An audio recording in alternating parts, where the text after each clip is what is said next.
Oke, bismillahirrahmanirrahim. Assalamualaikum warahmatullahi wabarakatuh.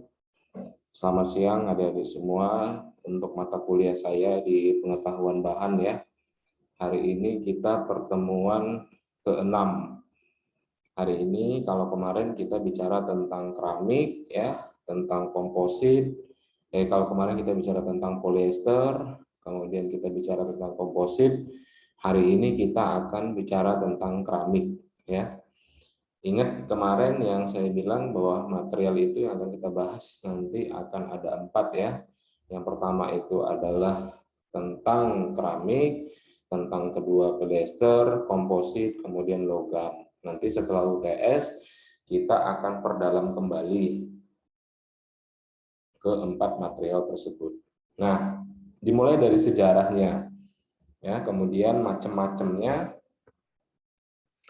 kemudian sifatnya, yang keempat adalah jenisnya, yang kelima bahan baku dan contoh aplikasi.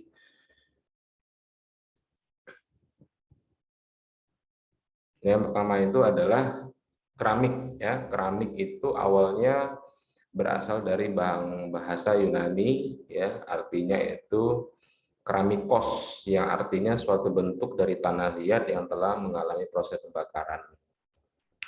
Kalau kita lihat di ensiklopedia tahun 50-an, keramik didefinisikan sebagai suatu hasil seni dan teknologi yang menghasilkan barang dari tanah liat yang dibakar seperti gerabah, genteng, porselin, dan sebagainya. Tetapi untuk saat ini keramik tidak semua berasal dari tanah liat, karena pengertian keramik adalah mencakup semua bahan yang bukan logam dan anorganik yang berbentuk padat. Ya, tapi itu nanti akan kita bahas lebih lanjut.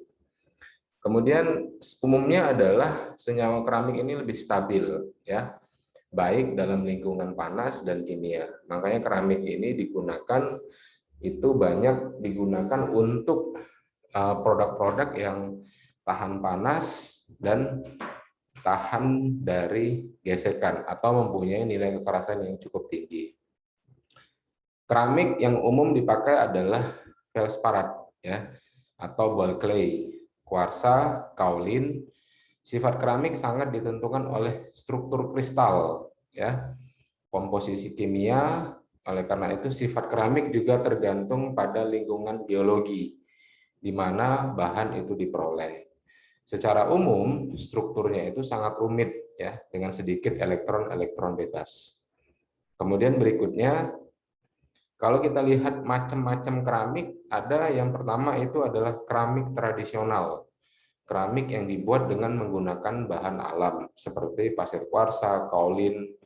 Yang termasuk keramik adalah barang pecah belah, keperluan rumah tangga, dan untuk industri refractory ya. Itu keramik tradisional. Kemudian ada lagi fine keramik atau keramik halus ya. Keramik modern atau biasa disebut dengan keramik teknik atau engineering keramik.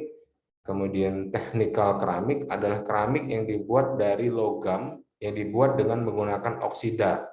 Jadi oksida itu dia disemprot ya, diinjek ke dalam keramik. Seperti apa? Oksida logam, Al203, ZrO2, MgO dan lain-lain ya. Sebenarnya penggunaannya apa? Sebagai elemen pemanas. Nah, adik-adik mungkin lihat tuh di setrika gitu ya, atau di lain semikonduktor, komponen turbin, dan pada bidang medis. Bidang medis juga banyak ini keramik ya, karena nilai kekuatan tekannya cukup tinggi. Kemudian sifat keramik mudah dilihat secara fisik. Jenis keramik ada brittle atau rapuh. Kita lihat pada keramik jenis tradisional seperti barang pecah belah ya, gelas, kendi. Nah, ini yang rapuh. Sifat lainnya adalah tahan suhu tinggi. Sebagai contoh, keramik tradisional yang terdiri dari clay, flint, dan felder itu tahan sampai 1200 ya. Kalau keramik engineering ya seperti keramik oksida itu mampu tahan sampai dengan suhu 2000 derajat. Jadi memang luar biasa ya keramik ini tahan panasnya ya. Kemudian karakteristik yang paling utama di dalam keramik itu adalah dia mempunyai kapasitas tahan panas yang baik ya. Konduktivitas panas yang rendah. Jadi transfer panasnya sangat rendah. Kemudian dia tidak berkarat, sifat listriknya dapat menjadi isolator, semikonduktor, atau superkonduktor. Kemudian dia mempunyai sifat magnetik dan non-magnetik, kemudian dia keras, kuat, tetapi rapuh. Ya, kuat, keras, tetapi rapuh.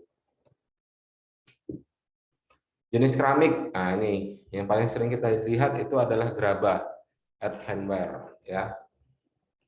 Bahannya dari semua bahan tanah liat yang elastis dan mudah dibentuk. Suhu pembuatannya 1000 derajat. Keramik jenis ini struktur dan teksturnya sangat rapuh, kasar, dan berpori. Supaya kedap air, gerabah harus dilapisi dengan glasir, ya, atau lapisan untuk supaya dia tidak mudah menyerap air. Bahannya dari apa? Dari semen atau bahan pelapis lainnya. Bata, genteng, pot, englo, kendi, gentong, gitu, itu juga semua sama ya.